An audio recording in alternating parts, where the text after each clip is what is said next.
Yu-Gi-Oh can be a frustrating game at times, and no matter what you do, it feels like your deck building and strategy just aren't up to snuff. In these situations, it's always a good idea to talk to a friend about what to do next. But even better than talking to a friend is talking to a fiend. So here's how the Fiendsmith Engine works. Inspired by the Devil May Cry series, the Fiendsmith Engine is centered around its own take on Dante, Fiendsmith Engraver, an edgy bad boy who's capable of turning the souls of demons into ammunition for his main weapon in Fiendsmith's Requiem. And notably, Engraver seems to give these demons their last rites in more ways than one, as every Fiendsmith monster's name is directly linked to funeral hymns and passages found in Christianity. A fun fact that's actually somewhat relevant to how the deck plays, given how much it interacts with the graveyard. Speaking of how the deck plays, here's how its combo works. Starting off with Fiendsmith Engraver, you can use its in-hand effect to discard itself and add a Fiendsmith Tract from your deck to your hand. Then you can use Tract to add Fable Luri from your deck to your hand, and then discard it the moment you add it. Luri will then get the chance to trigger and summon itself out of the graveyard, so that you can link summon Fiendsmith Requiem, which you can use to tribute itself and summon out Lacrima the Crimson Tears from deck. From here, you can use Crimson Tears effect to Foolish Fiendsmith in Paradise, and then use Engraver's Graveyard effect to shuffle Luri back into your deck to bring Engraver out from the graveyard. With this setup, you can go a lot of different places, but the safest one that nets you the most interaction would be using the Graveyard effect of Requiem to equip itself to Crimson Tears so that you can then contact fuse into Necroquip Princess, a level 6 Fiend which we can overlay with our Engraver to XC summon DD Wave High King Caesar. So with just a single card, you have 2 special summon negates with High King Caesar that will also stop in Nibiru. Fiendsmith in Paradise, which you can use to send Desirae to act as a removal whenever your opponent does get to special summon a monster. Crimson Tears Graveyard effect to act as an extra follow-up and recursion by bringing back Requiem. And of course, once Engraver hits the grave, your opponent has to worry about dealing with that extra resource before you get to use it again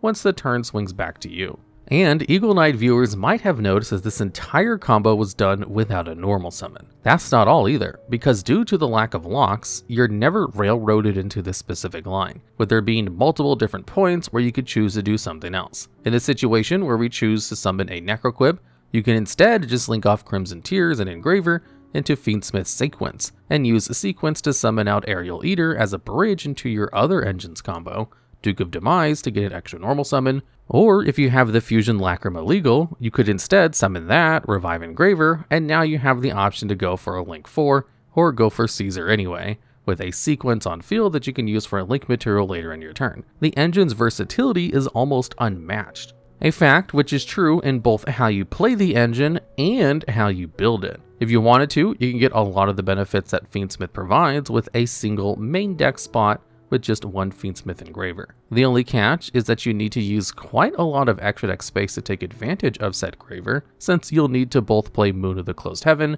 and Fiendsmith Requiem to access it, as well as Necroquip Princess to have an easy way of putting Engraver in the graveyard so that you can use its revive effect. Then you'll need some kind of payoff that'll make it all worth it. This is usually represented by a rank 6 of choice, with High King Caesar being the best of the bunch. But if you're playing a strategy that can take advantage of an archetypal Fiend fusion monster, then it's also worth including a copy of Fiendsmith's Sequence. This reveals one of the biggest downsides that usually comes with the Fiendsmith engine. No matter how you play it, you're always going to have to give it quite a bit of space in your extra deck, thereby limiting the number of slots open for generic utility tools and for your main engine, forcing you to balance the pros and cons of Fiendsmith's versatility compared to having more toolbox availability to you every time you play it. Although, if you've already committed to the engine, then you could try expanding this package even further by playing 3 Engraver, 2 to 3 copies of Tract, alongside Fable Luri as an associated brick, as well as Crimson Tears and a Fiendsmith in Paradise.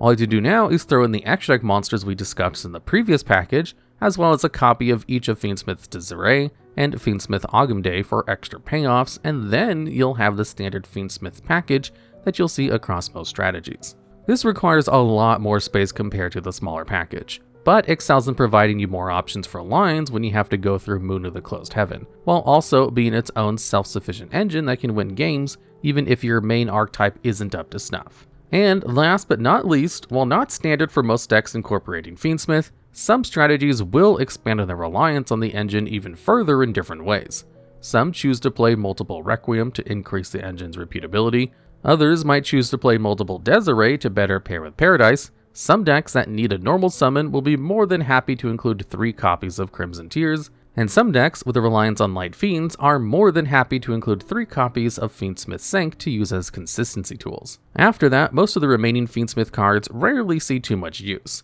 But there's a world where Requiem and Kyrie could see some genuine success someday, as they're not the worst cards in the world. They're just outclassed by the rest of the engine. However, there is one card that we've yet to mention, Fiendsmith Lacrima, which is currently the only part of the engine that's banned in the TCG, although it is entirely legal in both the OCG and Master Duel. At least at the time of writing, Lacrima is worthy of its ban too, as it's a great extender that increases the ceiling of any deck that's playing Fiendsmith. So it goes without saying that in any format where it's legal, you should be playing at least one copy. Now that we've got a handle on the deck's main ratios, let's analyze the scripture of these cards to see why these devils triggering their effects is so powerful. Starting off with the Fiendsmith series main feature, Fiendsmith Engraver. Engraver is a level 6 light fiend with the 3 most important effects to keep track of. One that activates in the hand, one that activates on field, and one that can be used in the graveyard. In hand, if you're willing to discard Engraver for cost, you can add any Fiendsmith spell or trap card from your deck to your hand, and it's clear to see what makes this effect so great for the deck, as it means that every back row piece you play is easily accessible if you have a way to get to the deck's main monster, allowing you to find the likes of Fiendsmith in Paradise for some solid interaction, or a Fiendsmith Sanct for extension. But realistically, you'll be using the effect to add Fiendsmith Tract more often than anything else as a way to get your play started by giving you access to any light fiend in the game. What makes this effect even better is that it's a clean way of getting Engraver out of your hand so that you can use its graveyard effect later in the turn, which makes even the cost of Engraver more of a benefit than anything else. Although in general, whether or not you truly take advantage of this effect will depend on how big the Fiendsmith package that you're playing is. In a smaller version of the engine with just one Engraver, drawing it becomes pretty annoying as it's an unusable draw since you're not playing any Fiendsmith back row. Albeit, it's not the worst thing in the world as Requiem can at least summon it from hand. In contrast, however, if you're playing a standard size package, then you actively want to draw into Engraver to use the effect to increase the consistency of the Fiendsmith half of the deck better than any other card could. Even within the engine itself, Engraver is the best way to kickstart your plays, as it means that when summoning Lacrima, you'll always have Engraver set up in grave, so you'll be able to get Fiendsmith in Paradise ready and waiting. Engraver's on-field effect is a little bit more simple in its use, but is still extremely valuable, as you'll be able to target a Fiendsmith equip card you control and any other monster on the field to send both to the graveyard. This is just some really solid removal that makes the Fiendsmith engine amazing for being able to push into your opponent's board, and it's one that you'll virtually always be able to use because of Fiendsmith Requiem's graveyard effect to equip itself to a Fiendsmith monster, which lets you force out your opponent's interaction in places where they really might not want it to be. Although out of all of these effects, it's Engraver's third effect that's the most important, to the point where Fiendsmith as an engine wouldn't really function without it. And if it did, it would only work half as well. Like the others, this effect is easy to understand, as all it does is allow you to reborn Engraver by shuffling back another light fiend in your graveyard for cost. This means that if you have any way of getting to your Fiendsmith engine,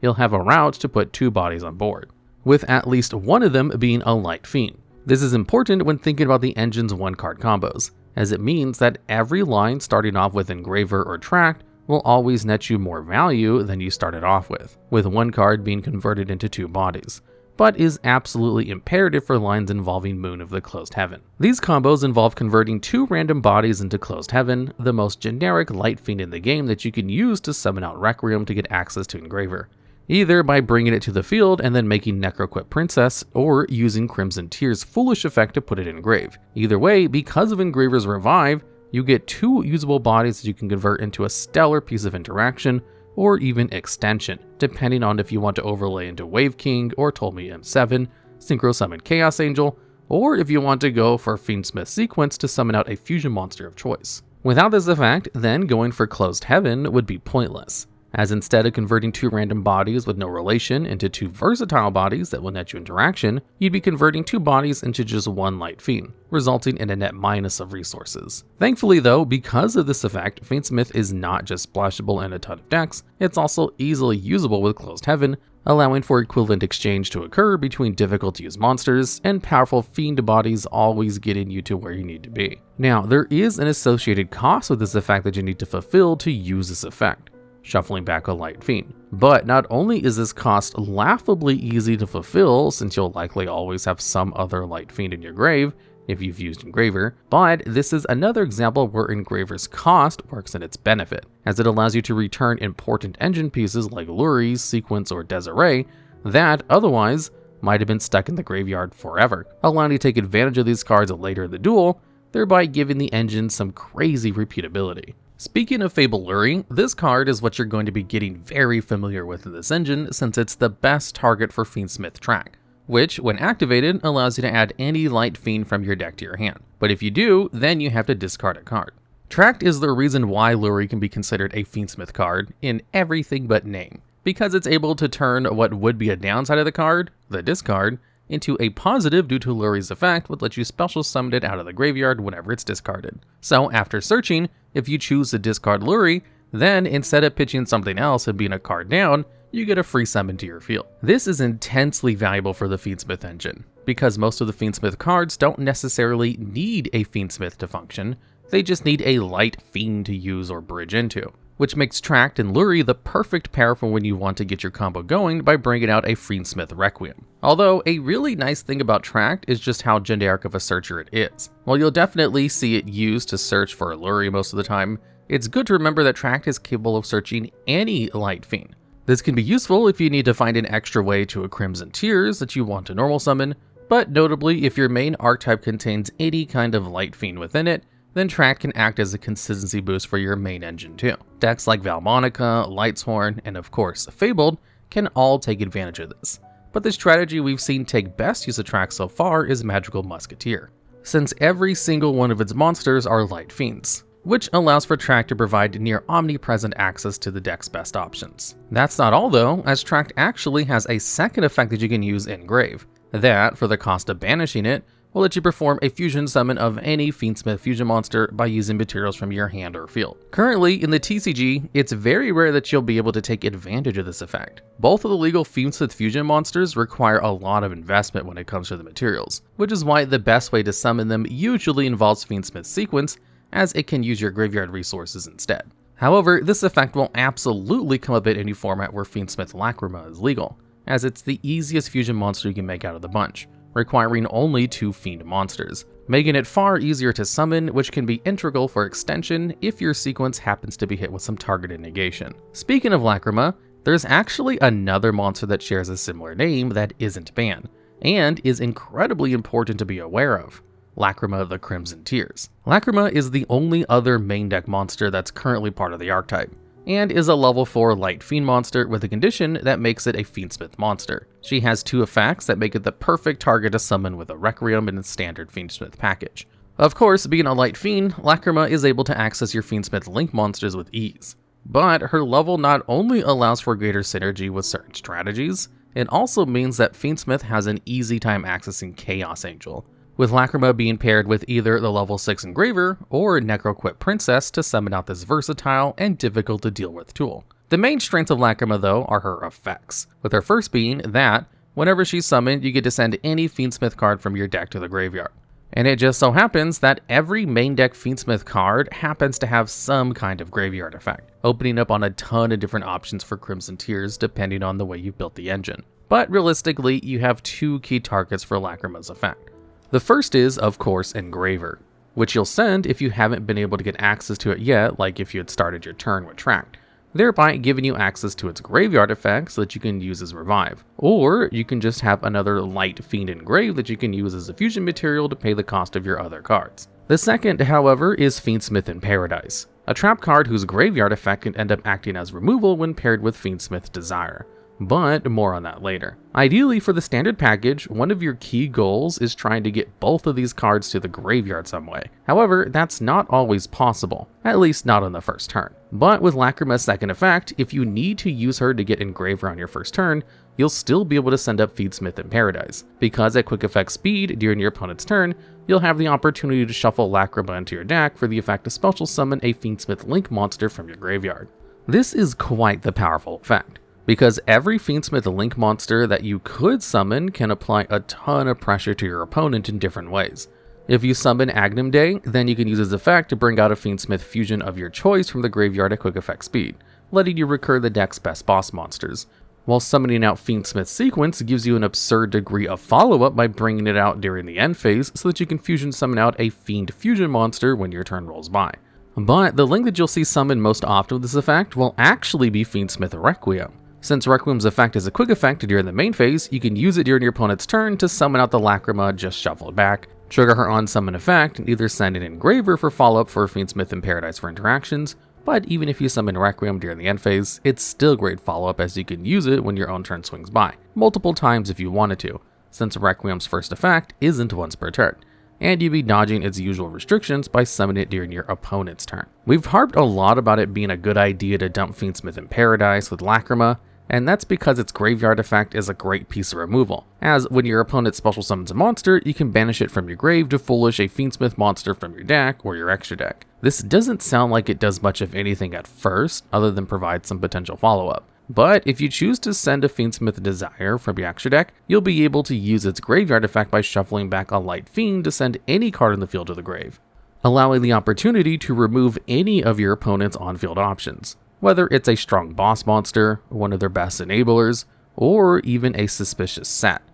Paradise also comes with a nice bonus though, in that its on-field effect can actually be devastating for an opponent, to the point where sometimes you might even use Engraver Search effect to add it to your hand, as if you control a level 7 or higher Light Fiend monster, you can activate it to send all other cards on the field that aren't that monster to the graveyard. Getting to wipe away all of your opponent's cards in one fell swoop is undoubtedly a great effect to have. There's a reason why Zeus is touted as one of the best going field wipes available in the extra deck, and Paradise allows you to use virtually the same effect. Now, it definitely has its downsides. Just like Zeus, this effect sends almost everything on field to the grave, and includes your own cards too, other than the monster you targeted. So any follow-up or other interactions you have will also get trashed. But that's even if you get the chance to use it at all, because in order to activate it in Engine, you either need to control a Desirae or Rex Tremende, since they're the archetype's only level 7 or higher Light Fiends. And while summoning Desirae is second nature to the Engine, it's not always feasible due to either your opponent's interactions,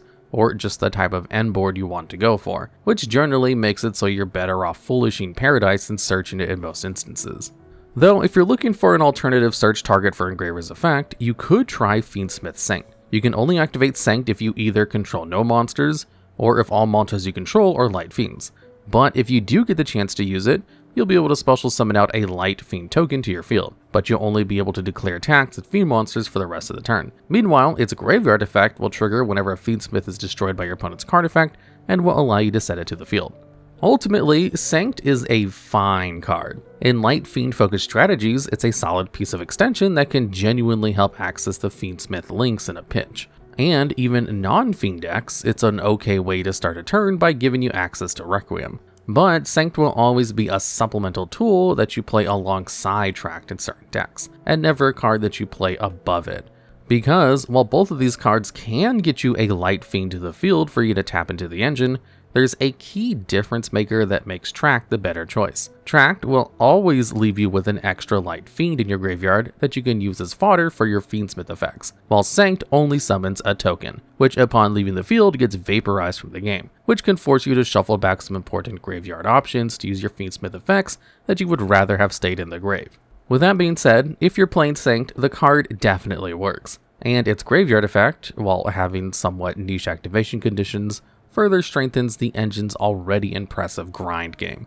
The last main deck member of the archetype is Fiendsmith Kyrie, and it's probably the least used card in the whole Engine. When you activate Kyrie's on-field effect, then for the rest of the turn, any Light Fiend you control can't be destroyed by battle, and any battle damage you take becomes halved. With an effect like this, it's easy to see why Kyrie rarely ever sees any experimentation. Most of the Light Fiends that Fiendsmith is actively trying to end on already have enough attack points to not really have to worry about battle phase threats, and that's if you're even ending on a Light Fiend at all, as its protection doesn't extend to your other potential end board pieces. And while the extra survivability of having battle damage is nice, it pales in comparison to what other potential interactions could do, which makes Kyrie not worth searching in even the most dire of circumstances. Though if you do see value in Kyrie, it'll be for its graveyard effect. Similar to Tract, you can banish Kyrie from your graveyard to perform a fusion summon of a Fiendsmith monster. but instead of using monsters from your field in hand, you instead get the chance to use monsters that are on your field or that are equipped to a Fiendsmith monster as an equip spell. This has some genuine utility behind it. Every one of the Fiendsmith links has the ability to equip themselves to a Fiendsmith monster you control, including Requiem, a link that only nets you a Fiendsmith body, but also puts itself in gray for it to equip to said monster. So if you summon Lacrima from Requiem and use her foolish effect to send Kyrie, and then use Requiem's graveyard effect, you have 2 light fiends to fusion summon with, which by itself is a Fiendsmith Lacrima. Though, with that being said, even in formats where Lacrima is legal, this is a lot to invest for Kyrie to be useful, as you have to spend your Crimson Tears Foolish on it rather than other, easier to use options. And given that Sequence and Tract already gives the deck easy ways to fusion summon, forcing Kyrie into your build can make things pretty awkward. And that covers just about every main deck Fiendsmith card. So now let's look into the Archetype's extra deck, which is composed solely of fusion and link monsters. The most critical monster in your extra deck is, without a doubt, Fiendsmith Requiem, as it ensures that you have a near constant access to the archetype. With Requiem's first effect, you can tribute it off at quick effect speed during either player's main phase to special summon a Fiendsmith monster from your hand or deck. This is amazing, as it means that if you have any way of bringing out Requiem, you can bring out a Crimson Tears from deck, use her effect to send Engraver, setting it with a very stacked graveyard and the ability to eventually summon out some of the game's most fiendish boss monsters. The fact that it's a quick effect is important too, as it allows for this emergency teleport-like effect to dodge any form of targeted negation if used on your own turn, but is also incredible when paired with Crimson Tears' graveyard effect, as just like we talked about earlier, after you revive Requiem with Crimson Tears, you can use it to summon out the same Lacrima from deck and use its effect for Fiendsmith in Paradise to net you an extra interaction. But what really drives this effect over the edge and makes Fiendsmith a shoo-in for a ton of different strategies is that all you need to do to bring out Requiem and gain access to your Fiendsmith cards is link off a single light fiend. It doesn't matter what archetype it's part of, its level, or even its super type, all it has to be is a light fiend. Earlier we mentioned that Tract is the card that turns Fable Luri into a Fiendsmith card, and while that's true, it's Requiem being so generic that allows for this bridge to happen, as you're able to turn any easily summonable light fiend body into a threatening Fiendsmith combo. This is great for virtually any strategy that natively plays a light fiend, from Valmonica to Magical Musket, as they can benefit from knowing that even if their main plays are interacted with, or they have any spare bodies, they can extend further by bringing out Requiem and getting to their other Fiendsmith cards. However, the light fiend that's most synonymous with Requiem actually allows for any strategy to play Fiendsmith, even if there are no light fiends in their main archetype at all, which is Moon of the Closed Heaven, a link to monster with materials so generic that virtually every deck in the game is capable of summoning her. And if you can link summon Moon, you can link summon Requiem. We dug into a lot of the reasons why Moon works so well for the deck earlier when discussing Engraver, but the gist of it is that in any deck willing to play the Fiendsmith cards, Moon provides you with a way to convert any 2 bodies, no matter how estranged they are, into a way to get to your Fiendsmith cards, which results in you getting 2 light fiends on the field, which then bridge you into the extra deck plays. That's not even the end of Requiem's utility though, as after you tribute it off to the grave to summon a Fiendsmith, or if you just have it hanging around on field, you can use its effect to equip itself to any non-link Fiendsmith monster you control as an equipped spell card that increases that monster's attack by 600. This attack gain can definitely come in clutch in the right circumstances, but the important part of this effect is that a lot of Fiendsmith cards have effects that require that they're equipped with a Fiendsmith Link monster, which is why every Fiendsmith Link has an effect to equip itself to a non-link in some way. This allows Requiem to enable the likes of Engraver's removal effect and Desirae's negate, but it actually has one more use, because after you equip it to a Fiendsmith monster, you'll be able to fulfill the necessary conditions for the contact fusion of Necroquip Princess by sending both Requiem and a monster it's equipped to the graveyard. Necroquip is a similar card to Luri, where it might not be a Fiendsmith in name, but it does so much for the engine that it might as well be part of the archetype. In the standard size engine, summoning Necroquip gives you 2 options, depending on which Fiendsmith you use as material. If you use Engraver as material while you have Crimson Tears on field, then you'll be able to synchro off the Dark Necroquip and the Light Lacrima into the level 10 Chaos Angel, with both effects online, making astonishingly difficult for your opponent to deal with it while also removing a card from the field. While if you use Crimson Tears as fusion materials for the princess, you're converting a level 4 Fiend into a level 6. So after bringing out Engraver, you now have 2 level 6 Fiends which you can use to overlay into any rank 6 of your choosing. In this smaller package with just 1 Engraver, Necroquip is also your main way of putting Engraver into the graveyard so that you can use his effect to revive himself, once again netting you a rank 6 of your choice. Even Necroquip's effect might end up being useful, as if you have a spare Engraver in your hand after summoning Princess, then after using Engraver you get to draw a card for free. To put it lightly, Necroquip Princess is an insane tool for Fiendsmith, and it's specifically enabled because Requiem is able to equip itself to something in the early stages of the engine's combo. Requiem isn't the only link that can bridge you to a fusion, as Fiendsmith's Sequence is a link too that needs 2 monsters as materials. You just have to make sure one of them is a light fiend, and if you bring it out, you can fusion summon a fiend fusion monster by shuffling back your graveyard resources as material. If your plan is to bring out any of the Fiendsmith fusion monsters, then Sequence is a godsend, or rather devil send, because by the time you bring it out, you'll likely have more than enough fodder in your graveyard to summon anything you could want. If you bring out Lacrima, then the Link 2's worth of materials you use to bring out Sequence are converted into a Link 4, while summoning out Desirae is a perfect purpose for the card, as otherwise this boss monster's fusion requirements would make it far too resource intensive to bring out to the field. In fact, Sequence specifically rewards you for bringing out an endboard piece like Desirae,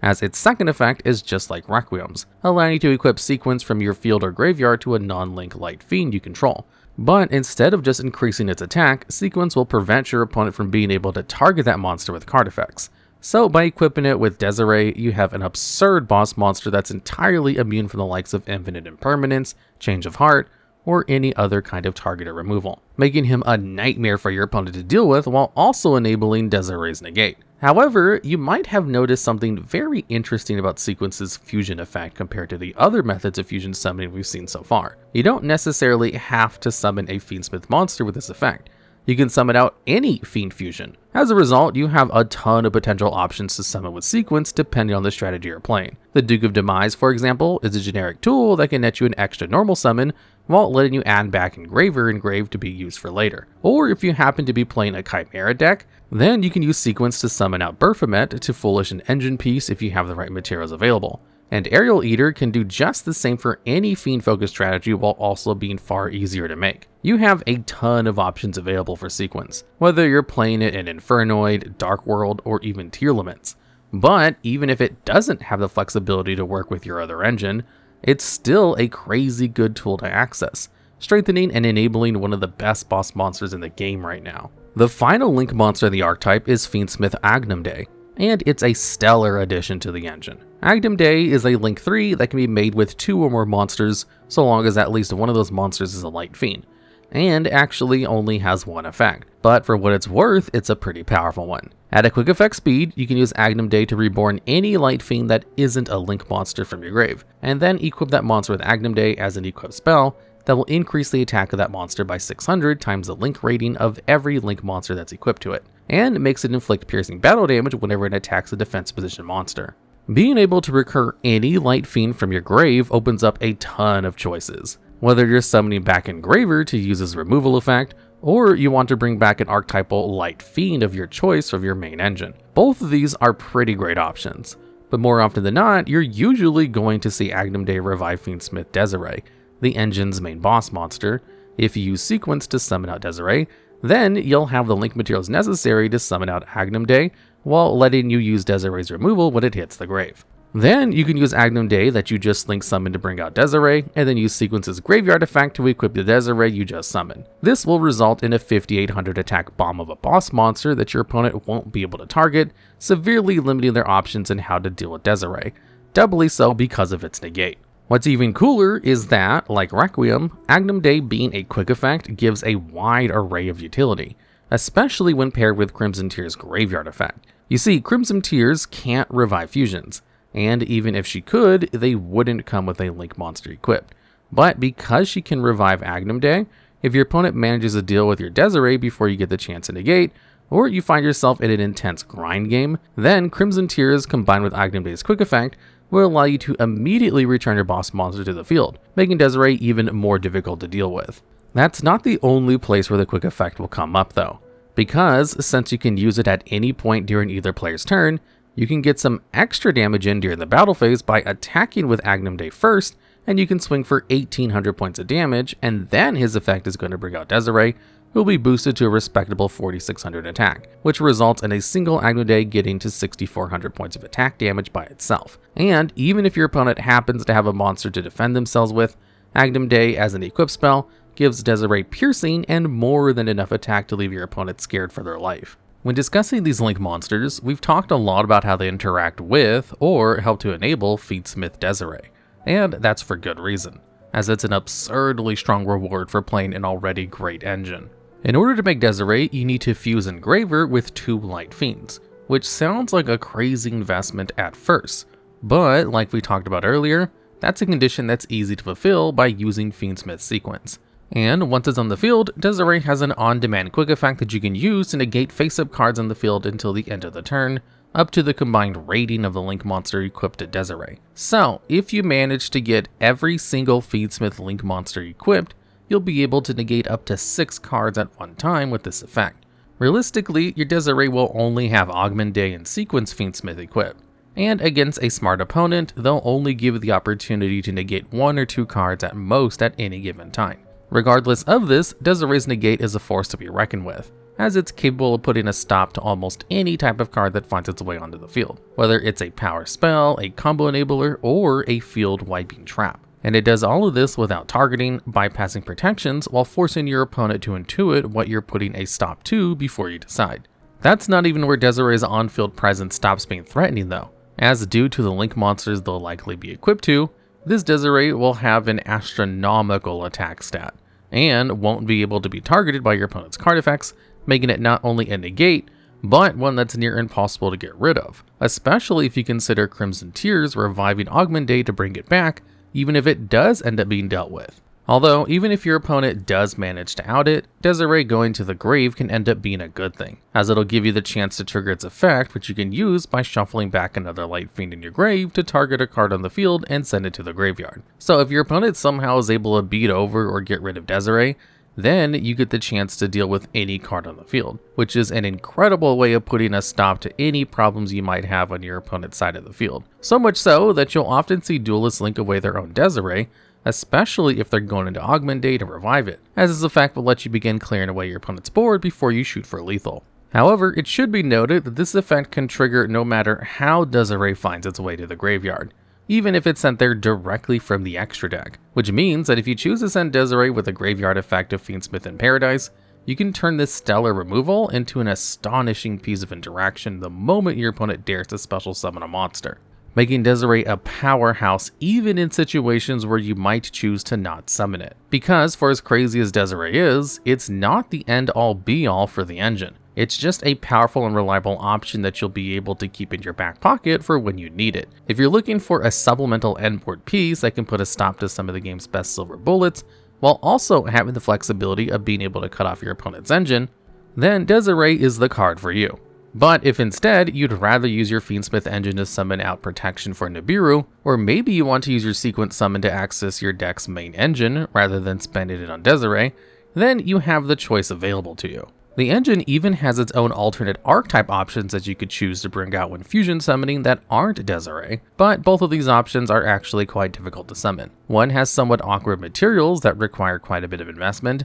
and the other has found its way into the TCG's ban list, and that card is Fiendsmith Lacrima. Lacrima is the easiest of the fusions to make, requiring only 2 Light Fiend monsters to summon, and while it's on the field, not only will your opponent's monsters natively lose 600 attack, but you'll also get the chance to either reborn or add back a Light Fiend monster that's banished or in your graveyard. The revive effect of Lacrima is extremely strong, and is one of the big reasons why the card got banned a mere 46 days after it was released, as even prior to the deck's most recent wave of support, it did so much to increase the resiliency and ceiling of Fiendsmith decks, especially with certain extra deck tools available, solely on the virtue of being an easy to summon extender. Earlier, we touched a little bit on the idea that going for Lacrima with Sequence will net you a Link's 4 worth of bodies on field, with 2 of those monsters being level 6 Fiends, which natively gives you an insane array of potential options to fall back on, whether you wanted Appaloosa before you committed your normal summon to field,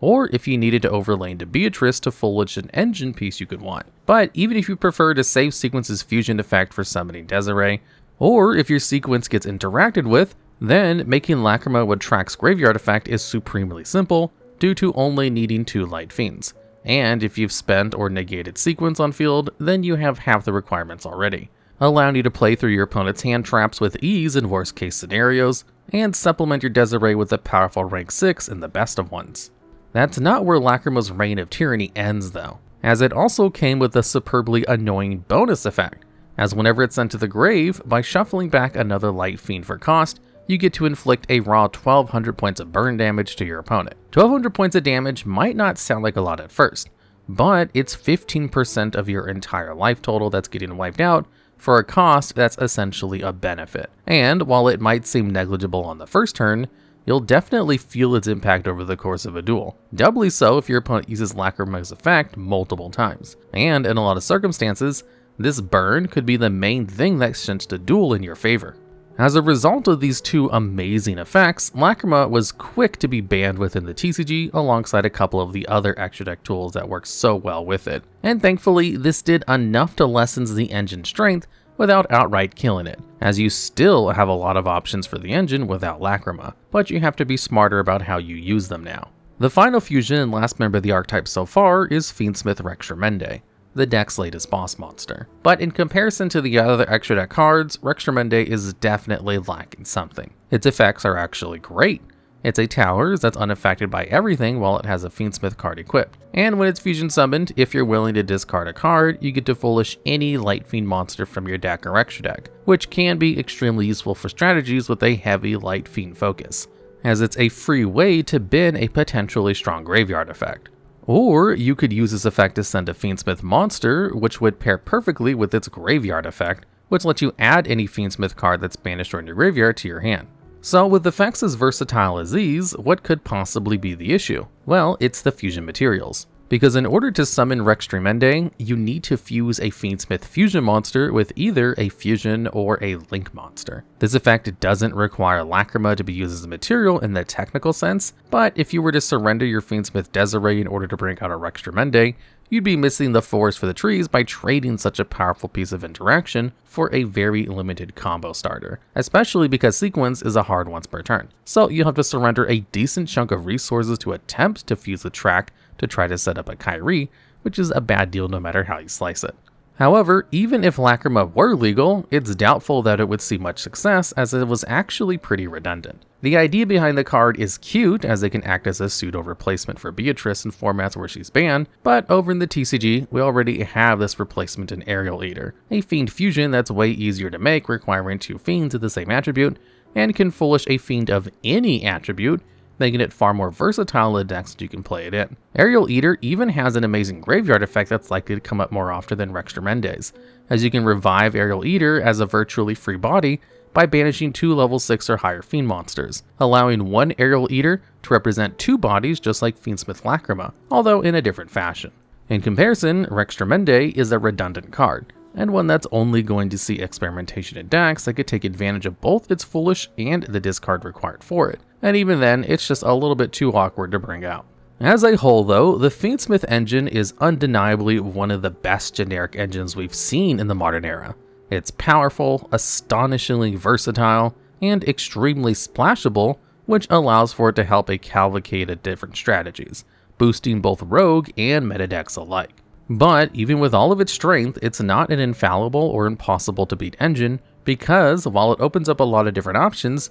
each of those options can backfire in some way. So it's up to you to make the right decisions on what to do with the engine based on the format and your knowledge of what's in it. Make a good decision and you'll nigh be unbeatable, while if you make the wrong one, you'll expose a couple of cracks in your armor that your opponent can take advantage of. It's definitely aided by some powerful extra deck tools, both payoffs and enablers, and we haven't even had the opportunity to fully discuss every one that the Fiendsmith can use. But more than anything, that's the cool thing about this engine. It has familiar lines, but it's never the same thing every time in every deck. So for as much as this devil might cry, it's definitely brought a lot of joy to duelists ever since its release.